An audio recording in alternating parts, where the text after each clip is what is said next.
Mire, si no se firmaba, si no se suscribía esta carta de intención que después va a desembocar en el acuerdo con el Fondo Monetario, este 2022 había que pagarle al fondo 19.142 millones de dólares.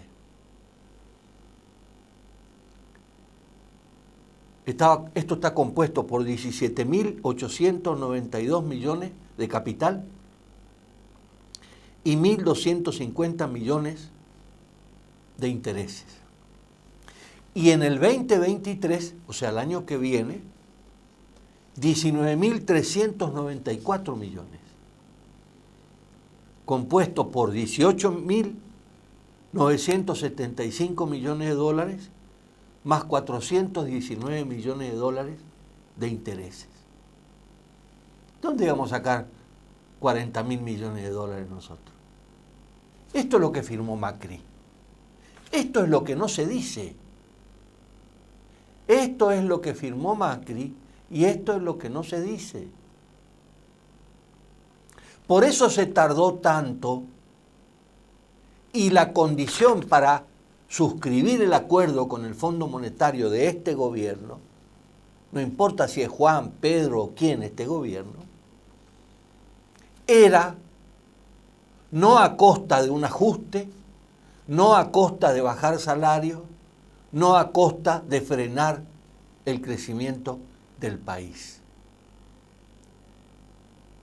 Pero esto parece que la oposición, que es la primera que tendría que plantear incluso la vara alta, superar lo que propone el Frente de Todos, para incluso sensualizar a los votantes, hace todo lo contrario.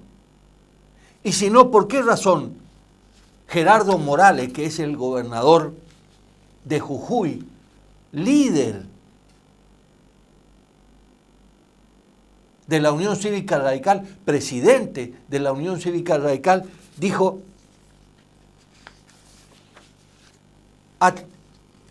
Morales atacó a los duros de Juntos por el Cambio. Algunos quieren que explote todo. Esto dijo Morales. Y realmente me parece que esto es así. Vamos a escuchar, director,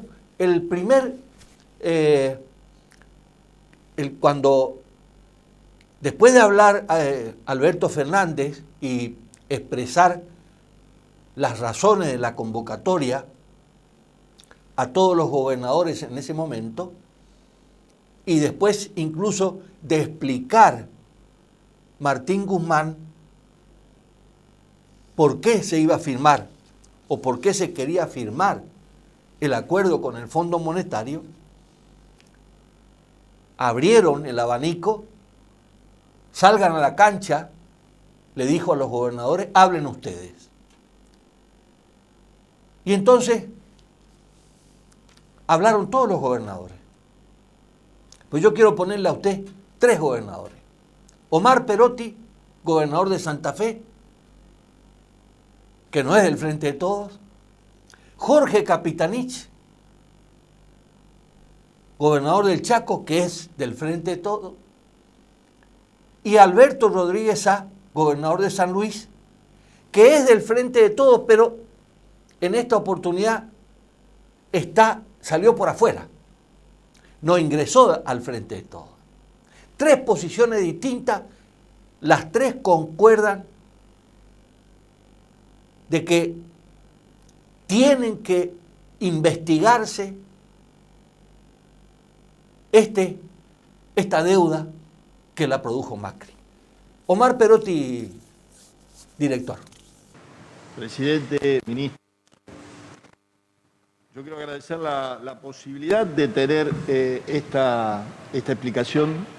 Ojalá tengamos toda la capacidad para poder transmitirle a todos los argentinos lo que aquí hemos recibido como información y como descripción de la situación que enfrentamos. Y creo que lo que hemos vivido particularmente en este último año en la recuperación económica, y voy a hablar directamente de mi provincia, habla a las claras en lo que creemos profundamente en la necesidad de un acuerdo con estas condiciones definidas.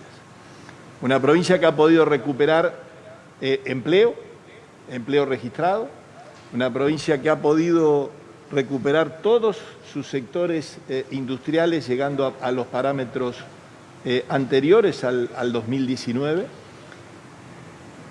con un promedio de exportaciones por sobre la media nacional. Argentina ha crecido por arriba del 38%, ha incrementado sus exportaciones. La provincia de Santa Fe lo ha llevado al 58% de sus exportaciones. Y un dato, el componente creciente importante es de manufacturas de origen industrial, que son las manufacturas que han generado esa necesidad de importación de equipos, de implementos, de partes, de piezas, que conforman productos finales para volver a exportarse. Si esta discusión en que si nos queda un superávit mayor porque tenemos menos importaciones, sería un freno de las exportaciones de mi provincia, porque las manufacturas de origen industrial que necesitan esos equipos, esos bienes de capital o esas partes y piezas para terminar su producto final, no lo podrían hacer. Allí creo que no habría márgenes de cobrarle más a la Argentina. Allí creo que habría márgenes de cobrar algo, pero sí el costo sería muchísimo mayor.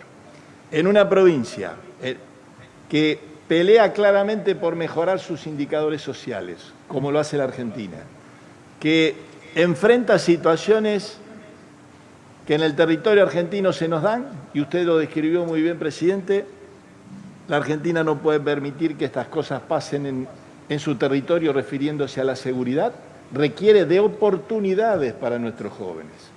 Si nosotros no cuidamos esta etapa de recuperación que va generando oportunidades, no solamente no estaremos enfrentando la pobreza, sino que también el camino adicional es más inseguridad, por menos oportunidades para nuestra gente. Creo que esto nos tiene que unir claramente en un planteo común hacia nuestros acreedores internacionales, con la voluntad de entender, y que creo que si todos estamos aquí es porque entendemos la necesidad de un buen acuerdo.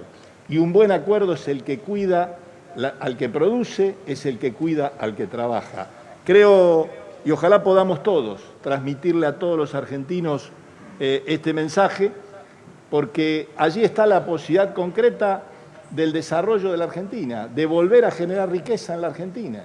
Y a los sectores tradicionales, la capacidad de nuestra gente, el sector científico-tecnológico, les está permitiendo un salto importante en el agregado de valor. No solamente tenemos más posibilidades en nuestro sector agroindustrial, agroalimentario o bioagroalimentario, como podamos definirlo, sino en las empresas de base tecnológica, que son las que empiezan a facturar claramente con vocación de penetrar en los mercados internacionales más exigentes y que verían truncadas sus posibilidades de desarrollo si no está este acompañamiento que vamos teniendo en este año. Creo, presidente, que hay que tener toda la firmeza detrás de este planteo. Acompañamos la descripción que se ha hecho y destacamos el trabajo de negociaciones internacionales llevadas adelante hasta aquí, que nos permiten estar en la puerta de este acuerdo y ojalá terminar de convencer a los integrantes del directorio que aún no están viendo que la posibilidad cierta de cobrar más es que la Argentina encuentre claramente en este programa que llevamos adelante su consolidación de desarrollo futuro. Discurso político el de Omar Perotti, pero con el apoyo absoluto a la firma del acuerdo para seguir creciendo. Omar Perotti fue taxativo al decir que en su provincia la industria pegó un salto fenomenal. Ahora lo escuchamos a Jorge Milton Capitanich, incluso ponerlo en el brete a Martín Guzmán, diciéndole cuáles eran los problemas al firmar el acuerdo, qué se debería resguardar o observar para no caer en pecados, y al mismo tiempo le dijo al presidente, presidente, tenemos que investigar dónde fueron a parar estos millones de dólares. ¿Qué decía Capitanich? En primer lugar, quiero agradecer muy especialmente la invitación y la verdad es que me parece que es muy importante su gesto como presidente de la República de generar las condiciones para un amplio nivel de consenso político, económico y social respecto a la defensa del interés nacional y la soberanía del país. Esto requiere, obviamente, un volumen de comprensión por parte de los actores de la oposición, quienes fueron responsables del endeudamiento y finalmente hoy muchos brillan por su ausencia. En segundo lugar, quiero decirle con sinceridad que el respaldo que usted debe tener para afrontar este escenario lo vamos a compartir entre todos, pero no sin antes decir que este endeudamiento fue absolutamente irresponsable y que naturalmente generó 100.000 millones de dólares de endeudamiento con 88.000 millones de dólares de fuga de capitales que fueron motorizados por los mismos fondos de inversión que son los que generan financiamiento para aumentar su tasa de rentabilidad a costa de los pueblos y a costa de nuestra situación y vulnerabilidad social. De manera que eso también es muy importante que lo digamos, porque finalmente las consecuencias las estamos pagando hoy y las vamos a pagar en el futuro. Entonces yo quería transmitir en ese sentido algunas observaciones, primero porque esto se trata claramente de un problema de moral hazard, digamos, de riesgo moral. En la misma institución que debería ser la que promueva un comportamiento asequible en las condiciones de estabilidad macroeconómica fue el que fomentó un financiamiento por sobre la cuota. La primera pregunta es, en realidad, Argentina podría tomar un préstamo más o menos en torno a 4.800 millones de dólares y superó holgadamente esa estructura de financiamiento. Por lo tanto, la responsabilidad del Fondo Monetario Internacional es clara y evidente. En segundo lugar, lo que me parece importante también es hacer algunas preguntas concretas. Si dentro de las negociaciones nosotros tenemos, a partir del esquema de carry trade que instrumentó el gobierno anterior, obviamente el incremento de la emisión de operaciones de mercado abierto para la esterilización monetaria indujo a tener hoy un stock de 44.000 millones de dólares aproximadamente en pesos. La pregunta es, ¿eso forma parte de la estrategia de negociación? O sea, ellos están planteando la necesidad de ir generando descarga de esos fondos. Por ejemplo, Argentina tiene que hacer un plan de energía fuerte, materia de transporte, etcétera, y puede generar con cargos específicos mecanismos de financiamiento para ir sacándose esos pesos que están esterilizados en el mercado, en operaciones de mercado abierto. Pregunta, digamos, si esto va a formar parte de la negociación o no. Segundo, mi preocupación también tiene que ver con el tema de tarifas, si eso forma parte del esquema, porque dentro de la negociación de la estructura de la estabilidad macroeconómica están los precios relativos de la economía. Precio de los bienes, usted planteó el esquema de negociación de estructura de precios e ingresos, con lo cual es un método heterodoxo respecto a las políticas que siempre aplica el fondo. En segundo lugar, el tema de servicios, porque ahí tenemos que ver con los subsidios económicos, cómo esto impacta desde el punto de vista del resultado fiscal y si hay algún esquema de negociación o de sendero respecto al tema de tarifas. Tercero, me parece importante ver el esquema de salarios. O sea, nosotros tenemos un modelo de negociación en términos de convención colectiva de trabajo del sector público y privado, y si efectivamente los salarios tienden, porque este es el esquema de negociación típica, digamos, si el salario va a superar el tema de precios y eso incrementa el poder adquisitivo para impulsar la demanda agregada, que a su vez tiene un comportamiento desde el punto de vista del precio de los servicios y a su vez también el tema del comportamiento con tasa de interés y tipo de cambio. Entonces, la pregunta es si efectivamente el sendero de negociación entre tarifas, salarios, precios de los bienes, forma parte también de esta agenda de los detalles de negociación. Y también cuál es la posición respecto al tema de financiamiento del sector privado, porque definitivamente va a haber una un sistema de regulaciones macroprudenciales respecto al ingreso de fondos internacionales, es decir, se propenderá a que los ingresos de financiamiento internacional propendan a producir bienes que a su vez tengan una base de matriz exportadora para aumentar la capacidad de generación de divisas. En el contexto siguiente, digo, no habrá esquema, habrá regulación para el ingreso de mercados especulativos y eso está aceptado dentro de la regla de negociación. Si eso es, así que me parece que es importante dentro del esquema. Y el enfoque que tenemos nosotros también en términos de comportamientos de provincias, digamos. Hoy observamos una cuestión que es importante para nosotros, digamos, como provincias. Primero, que en general el resultado fiscal consolidado de provincias es razonablemente positivo. Creo que en casi todas las jurisdicciones tenemos un sistema financiero en pesos líquido y solvente, pero tenemos definitivamente la necesidad de acrecentar estrategias de inversión para seguir promoviendo recuperación de la actividad económica que sea compatible con este programa. Y la pregunta es, esta estructura de vencimientos que se plantea con el saldo de balanza comercial y en cuenta corriente, ¿podremos tener capacidad efectiva para lograr pagar los servicios de capital e intereses sin un esquema de inestabilidad? Porque obviamente ahí estamos observando básicamente, primero, el financiamiento del déficit fiscal, plantea la regulación del financiamiento monetario del déficit, eso significa reducir la emisión. Segundo, plantea claramente un sendero de tasa de interés positiva, con lo cual encarece la toma de endeudamiento en pesos. Y tercero, si efectivamente la compatibilidad entre la regla, digamos, desde el punto de vista de reducir el déficit fiscal, es compatible con el resultado del sector externo, con capacidad efectiva para la amortización de los servicios de capital e intereses del sector público, privado, provincia, etcétera. Que es un gran desafío y la verdad es que es un gran esfuerzo que tenemos que hacer nosotros por el endeudamiento irresponsable del pasado. Preguntas, digamos, a ver cómo ir compatibilizando eso y cómo ayudar para que eso sea posible.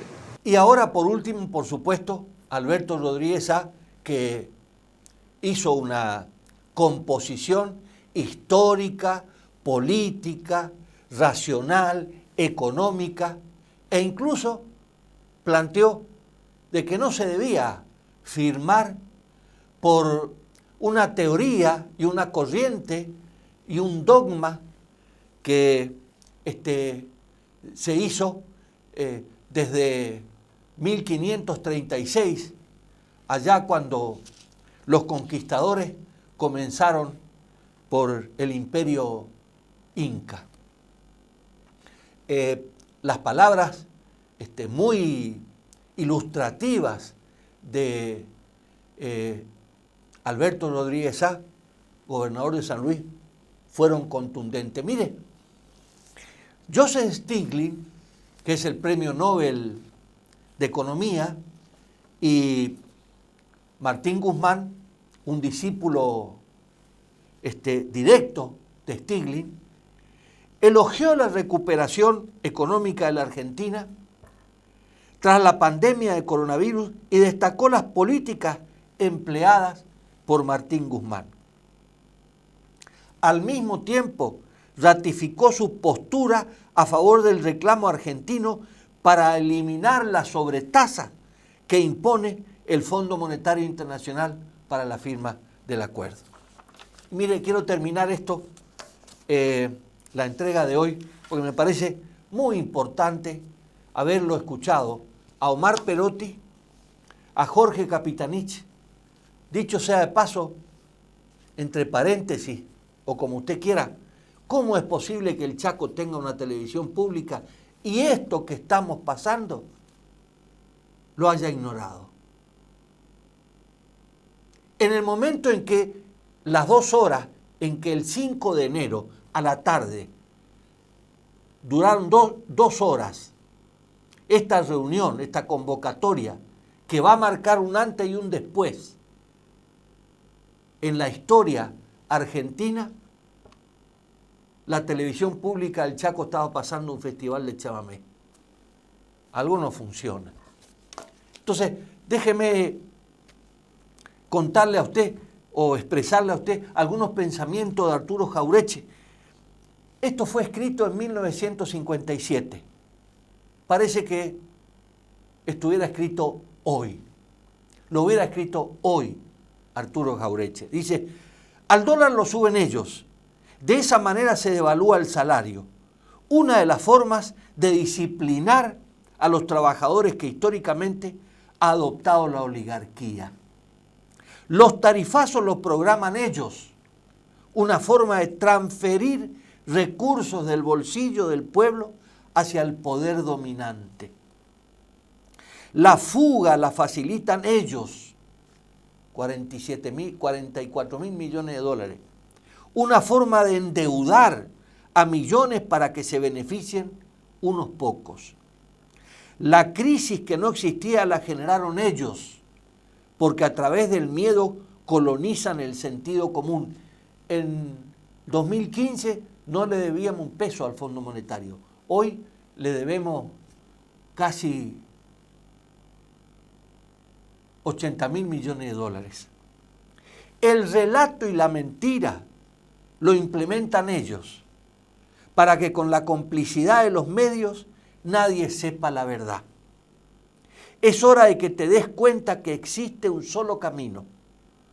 O dejamos que sigan diciendo ellos o comenzamos a hacer algo por nosotros. No se trata de cambiar de collar, dice Arturo Jauretche. Se trata de dejar de ser perro. Hasta la semana que viene. Presentada por el señor Alexander Nahum Sack en 1937, funciona así. Toda deuda hecha por una dictadura, por un gobierno oligárquico o hecha de una manera que no beneficia a los pueblos, es odiosa y la debe pagar el que la generó. No compromete a los estados. Esto se ha aplicado en el mundo. Lo ha aplicado Estados Unidos en la invasión a Irak. Con un golpe de teléfono, levantó el teléfono y dice, esta deuda que hay aquí en Irak la contrajeron al presidente de Francia.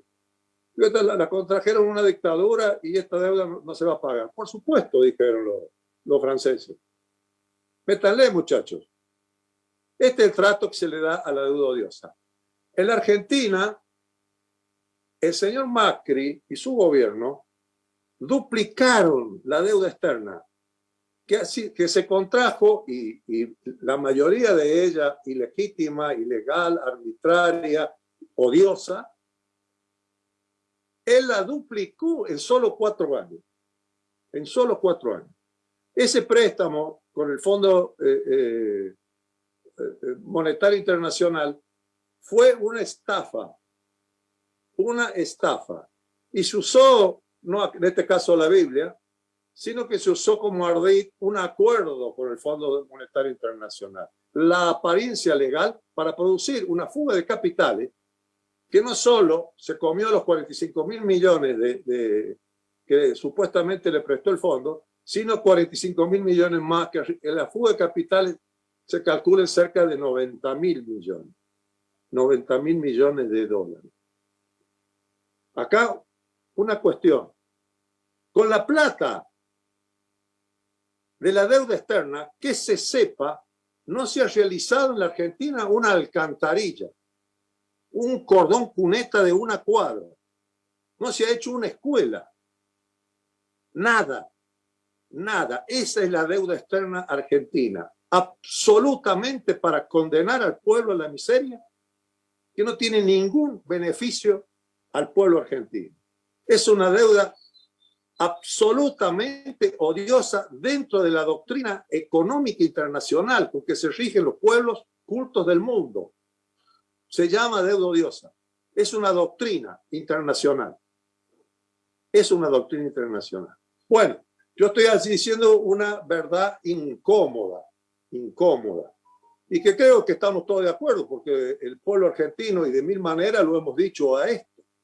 Ahora, frente a esta propuesta del ministro y esta reunión que seguro plagada de enormes buenas intenciones, yo creo y no estoy de acuerdo con el camino. No estoy de acuerdo con el camino. Negociar con el fondo, con la catástrofe que significa los años que vienen y la condenación a futuras generaciones en estas condiciones, y no denunciarla como una deuda odiosa, una estafa, es un camino equivocado que no comparto. Disculpen humildemente, sé que es una verdad incómoda, sé que soy muy poquito, muy chiquita mi provincia, y bueno, agradezco que me hayan dado tribuna para decir esto. Pero creo que hay otros caminos, denunciando la estafa y denunciando en la deuda privada, que a mí se me pone como que yo he avalado o he estado presente. Yo no me acuerdo de haber estado presente en ninguna reunión donde yo he estado de acuerdo en la negociación con los bonoleros o con los bonos. No estoy de acuerdo. No estoy de acuerdo en que se haya fijado para dirimir los problemas de la deuda a un tribunal con prórroga de jurisdicción en Nueva York, a lo que fue el juez Griesa fallecido. Eso es una pérdida de soberanía inconcebible. No estoy de acuerdo que se haya repetido el plan Brady por segunda vez y que se haya borrado o se pretenda borrar la causa que generó la deuda o generó esta deuda odiosa. Para el Fondo Monetario hay caminos, denunciando que es una estafa.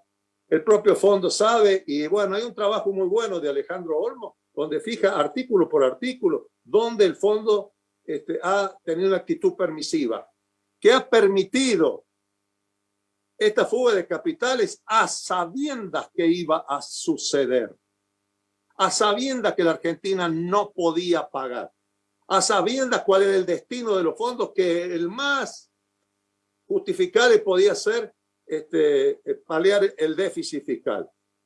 Que también el propio SAC en su teoría dice que para paliar el déficit no se puede contraer deuda externa. No se puede contraer deuda externa. Bueno, el camino es denunciar la estafa. El camino puede ser, hay dos variantes, o muchas más. A mí se me ocurren dos. Una, esto que pide el fondo y que estoy de acuerdo que debe tener consentimiento del pueblo y que debe haber un consenso generalizado y debe tener legitimidad lo que se hable. Bueno, puede ser el camino, proponerla al pueblo argentino, bueno, miren, denunciamos, esto es una estafa, o elija el pueblo argentino el camino de la negociación con el fondo, tal cual lo está planteando el gobierno. Que el pueblo elija, mayor consenso que eso no hay. Nos da tiempo, es justo, nos va a entender el mundo y es un camino a través de una consulta popular al pueblo argentino que diga, elija entre los dos caminos. Denunciamos esta estafa que nos condena a muchas generaciones, algunos hablan hasta de 100 años de condena, o elegimos el camino de la negociación. Otra vía, que es mucho más suave y que también parecería correcta, es acudir al Tribunal de la Haya, que es un organismo que dirime los conflictos internacionales entre naciones, y en este caso entre una nación y un organismo de carácter público del derecho internacional público, como es el Fondo Monetario Internacional. Agradezco que me haya conseguido el uso de la palabra y quiero expresar que no estoy de acuerdo con el camino elegido. Me parece, ojo, comparto absolutamente el diagnóstico que se hace con respecto a la deuda y creo y deseo el crecimiento de la Argentina, que el crecimiento de la Argentina que creció este año y el año que viene va a volver a crecer. La región va a crecer 6 puntos y muy probablemente la Argentina 7,5 puntos. Esto es muchísimo, pero aprovechemos este crecimiento, hagámoslo los argentinos que podemos hacerlo para lograr empleo de calidad y terminar con la pobreza, que esa es la deuda interna, la pobreza, el empleo de calidad y los jubilados. 3 grandes deudas internas, entre otras, que están primero que la odiosa